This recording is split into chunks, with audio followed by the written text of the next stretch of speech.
जैसे मिले अजनबी है मेरी दुआ कि जब हम मिले तो देखे मुझे मेरे दोस्त एक बार यूं ही जैसे मिले अजनबी। हम फिर से चले तो फिर से हंसे, मैं फिर से उड़ूं पाऊं नई खुशी जैसे मिले अजनबी।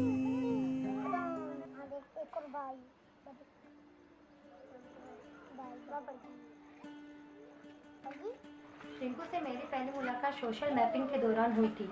6-7 महीने पहले की बात है। उस टाइम हमारी टीम नीमच खेड़ा कच्ची बस्ती पर काम कर रही थी। हम ऐसे बच्चों को ढूंढ रहे थे जो स्कूल नहीं जाते। वहाँ नीमच खेड़ा में ज़्यादातर बच्चे स्कूल नहीं जाते और यहाँ पर नाथ, ढोली, गमेती समुदाय के लोग रहते हैं। महिलाएं ज़्यादातर झाड़ू पोछे का काम करती हैं और जेंट्स ज़्यादातर कठपुतली नचाते हैं। ढोल शादी ब्याह में ढोल बजाते हैं, कठपुतली बनाने का काम करते हैं। ऐसे बच्चों और किशोर किशोरियों का पता लगा रहे थे जो स्कूल नहीं जाते। उनमें से कई बच्चों का सरकारी स्कूलों में नाम तो दर्ज है पर वो स्कूल नहीं जाते। शुरुआती दिनों में तो स्कूल जाते थे पर वहाँ से कोई उनको लेने नहीं आता था, इस वजह से उन्होंने स्कूल छोड़ दिया। बातचीत से ये पता चला कि वो अपने पारंपरिक कार्यों में लगे हुए थे, जैसे ढोल बजाना, कठपुतली नचाना आदि कार्य करते थे। मुझे आज भी याद है जब मैं पहली बार रिंकू से मिली, वो अपने घर का काम कर रही थी और उसका भाई उसके पास में सो रहा था। उसकी मम्मी पास के घर में झाड़ू पोछे का काम करने गई हुई थी क्योंकि उनकी इनकम से ही घर का खर्च चलता है, क्योंकि उसके पापा कुछ काम नहीं करते हैं। ताजुब की बात यह है कि ये सब छप्पर तले रहते हैं और 4 सदस्यों का परिवार है ये। इस घर में लाइट कनेक्शन नहीं है, छत नहीं है, पर टीवी जरूर है।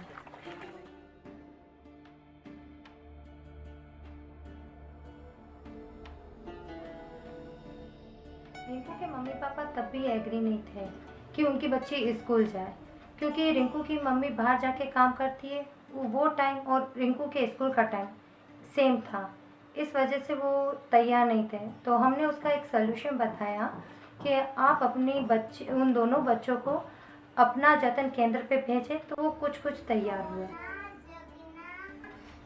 रिंकू को हम अपना जतन केंद्र पे ले आए। 6 महीने तक हमने उसकी पढ़ाई पे बहुत जोर दिया। उसको अपनी बर्थ डेट तो याद नहीं थी, पर 7 साल की तो वो होगी।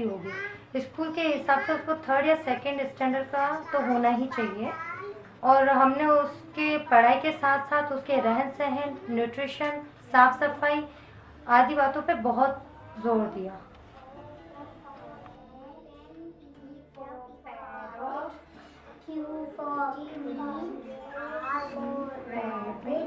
F for fish, G for grapes, H for hand, K for kite, K for kite, L for lion, W for watch, X for X.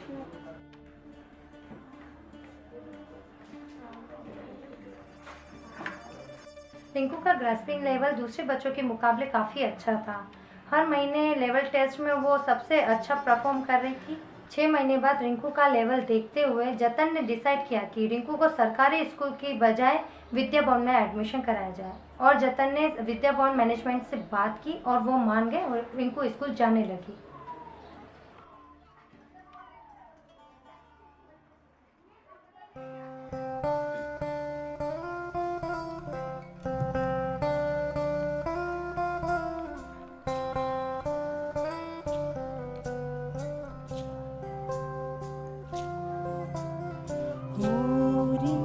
चिड़ैया नन्ही सी चिड़िया अंगना में फिर आ जा, अंधियारा है घना और लहू से सना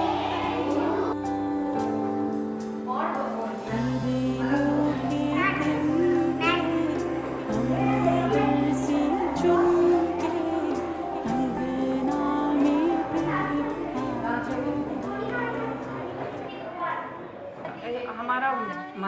प्लान बनता है, मंथली के बाद वीकली प्लान बनता है, वीकली के बाद हर डे का प्लान बनता है। मॉर्निंग से स्टार्ट हो जाता है हमारा 10 बजे, जहाँ पे नॉन स्कूल गोइंग या ड्रॉप आउट्स आ जाते हैं और उनको हम लैंग्वेज, बेसिक्स लैंग्वेज सिखाते हैं, बेसिक्स मैथ्स सिखाते हैं और अलग अलग उसके लिए टीचर्स हैं। उसके बाद में उसी के साथ में पालन घर चलता है और 2 बजे 12:30 बजे हम इनको स्नैक्स देते हैं। वो स्नैक्स देते हैं जो इनके घर में अवेलेबल नहीं होता, जैसे फ्रूट्स होते हैं और शेक्स होते हैं, मिल्क शेक है और फ्रूट है, मिल्क है, वेजिटेबल्स हैं, जो इनके घर में जो डाइट नहीं मिलता है वो हम यहाँ देने की कोशिश करके न्यूट्रिशन बैलेंस देना चाहते हैं। उसके बाद में हमारे पास आफ्टर स्कूल के बच्चे आते हैं, जो स्कूल के बाद हमने जिनको स्कूल में एनरोल किया है वो हमारे पास वापस आते हैं, क्योंकि इनके घर में कोई भी ऐसी फैसिलिटी नहीं है जो इनको सिखाए, वापस पढ़ाए कि स्कूल में क्या किया है।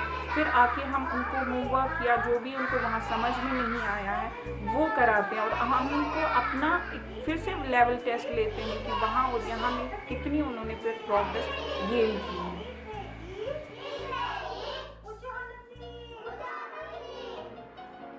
रिंकू जैसी ये अकेली लड़की नहीं है। जब हमने केंद्र शुरू किया था तो ऐसे बहुत सारे बच्चे थे जो स्कूलों से या तो बिल्कुल कटे हुए थे या फिर जिनके नाम स्कूल्स में थे लेकिन वो स्कूल में नहीं जा रहे थे और उनका सारा समय घर के कामों में, अपने छोटे भाई बहनों की देखभाल करने में और बस इसी तरह बैठ के समय गुजारने में गुजरता था।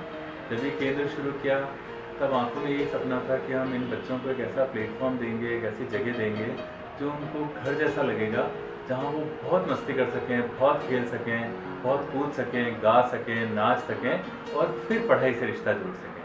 तो इसके लिए हमने इस केंद्र को शुरू किया और कोशिश करी कि बच्चे घर से निकलकर केंद्र पर जरूर आएँ, पर किसी एकदम बहुत कड़े अनुशासन में बंद के नहीं रहें। वो अपनी मर्ज़ी से, अपने तरीक़ों से सीखने की प्रक्रिया को अपनाएं और अपनी मर्ज़ी से सीखने की शुरुआत करें।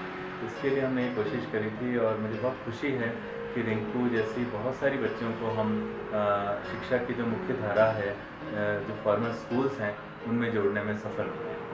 बच्चों में जो आत्मविश्वास बढ़ा है उसको देख के हमारा आत्मविश्वास बढ़ जाता है।